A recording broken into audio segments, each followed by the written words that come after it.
Mga ka-Vertusyo, panibagong content po tayo ngayon at ngayong araw napilitan po akong gumawa ng content sa coin na ito dahil po may nakita po akong kaibigan po natin sa FB na nag-o-offer po na willing niya pong bilhin ang coin na ito ng 100,000 at baka kasi meron po kayo kaya at the same time giving information na rin ito sa inyo. Ang coin po na pinag-uusapan po natin dito ay itong 25 centavo na year 1962.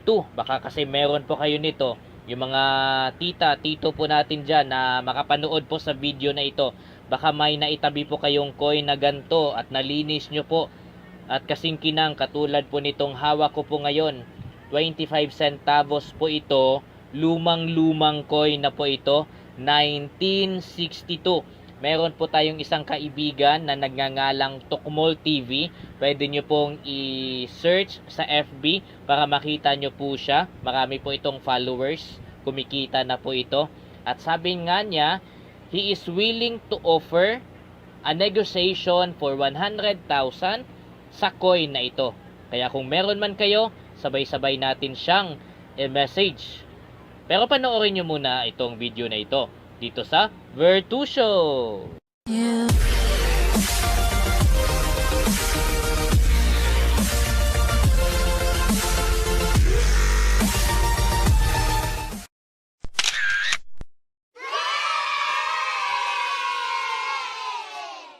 Alright mga ka-Vertusyo, disclaimer lang at saka konting pagpaliwanag lang din kasi ang dami po sa inyo na nagme-message kung bumibili po ba kami ng mga old coins. Ang sagot po, yes, pero hindi pa kaya. Hindi pa muna ngayon.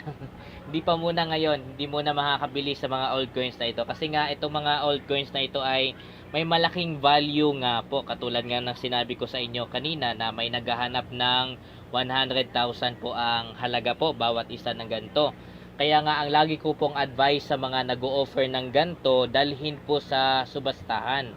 At bago po natin syempre yon dalhin sa subastahan, mas mainam po na malinis po yung coin po natin. Mas makinang, mas malinis, mas malaki ang value. Mas mataas ang pwede pong presyo na ilagay po ninyo kapag ka ibebenta nyo na po. But now, hindi nyo po kailangan pumunta ng subastahan. Hindi na dahil sa information na ito sa video ko na ibibigay sa inyo. Kasi nga si Tukmol TV ay willing pong bumili po nito. So tingnan natin closely po ang coin na ito na sinasabi ko po sa inyo ngayon at willing na bilhin ni Tukmol TV for 100,000. At kung tingnan po natin kung same po ba ang features na meron kayo para po yung halaga na gusto po niyang i-offer sa inyo ay ma-meet naman ng coin na meron kayo. Okay? So, tignan natin ito closely. So, unahin natin pagtingin closely ang harap na bahagi po ng coin na ito. Kung hindi po ako nagkakamali, ito po yung pinakaunang logo na meron po ang BSP, which is connected pa tayo yata sa noon during that time. Yung administration na meron tayo ay connected pa tayo sa Amerika. Kaya kung mapapansin po ninyo itong logo na ito pa yung combination ng Amerika at Pilipinas. Ito pa yung logo na ito. At makikita nyo naman ang influence ng Amerika sa description na yan. Ang nakalagay po ay Central Bank of the Philippines. So very pa siya. English pa siya, very American pa siya, which is pinalitan na po ngayon ng Bangko Sentral ng Pilipinas. Ginawang Tagalog na Tagalog or Filipino na Filipino. But on this coin, Central Bank of the Philippines po ang meron po tayo dito. Tapos makikita po natin itong logo na ito. Yan, may eagle at saka lion. So pinagsamang puwersa po yan ng administration ng Amerika at ng Pilipinas. Tapos syempre ito po yung logo ng watawat po ng Pilipinas. Merong sun sa gitna at may tatlong bituin na nagsisilbing bituin ng lalawigan po yan. Luzon, Visayas at Mindanao. Sa likod naman po, makikita po natin na mga katagang 25 centavos. 25 centavos po yan. Tapos isang babae po. Ito ay, kung hindi ako nagkakamali, itong nasa likod ay, ano po ito, Mayon. Mayon Volcano po yan. Tapos, syempre, ang series po ng coin na ito ay 1962. Very old na po ang coin na ito. Kaya nga po ito ay very rare to find at si Tokbo TV po ay naghahanap yata para sa kanyang collection at willing niya pong bayaran nga po mga kabertusyo. Hindi po kayo nagkakamali sa narinig po ninyo. 100,000 po ang willing niya pong ibayad sa bawat individual na coin na ito. At baka meron po kasi kayo. Itong hawak ko po dito, ay ito lang din ang meron talaga ako. Kaya parang ang hirap pakawalan. May sentimental value. Lalo na at sponsored po itong coin na ito sa isang estudyante ko. Pero parang nakapag-isip-isip din ako. 100,000 po ang kapalit na ito. Sentimental value versus 100,000. Sino ang pipiliin ko? Yan.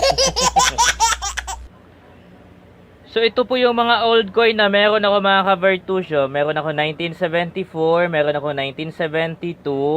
Tapos 1 peso po ito na 1976 po yan. 1976.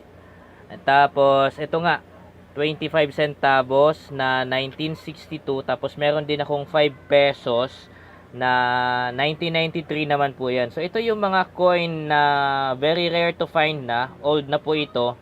At the same time hinahanap ni Tokmol TV at nag-o-offer po siya ng malalaking halaga po talaga sa mga coins na ito. Kaya kalaban ko po ngayon yung mga sentimental value na meron po ako sa mga coins na ito. Kasi wala na akong iba. Mag-isa lang talaga ito. So, alin po ba dito? So, makipag-negotiate po ako sa kanya. At baka meron po kayo, baka gusto nyo pong i-negotiate din si Tokmol TV sa mga coins na yan kung meron po kayo. So, yun nga mga coin holders, mga old coin holders, kung meron po kayo, i-message na po natin, makipag-transaction po tayo kay Tokmol TV. Ako din, willing na willing po ako makipag-transaction talaga sa kanya. Dahil hindi po biro yung ino-offer niya na na halaga syempre. And he is willing to buy. He is willing to buy.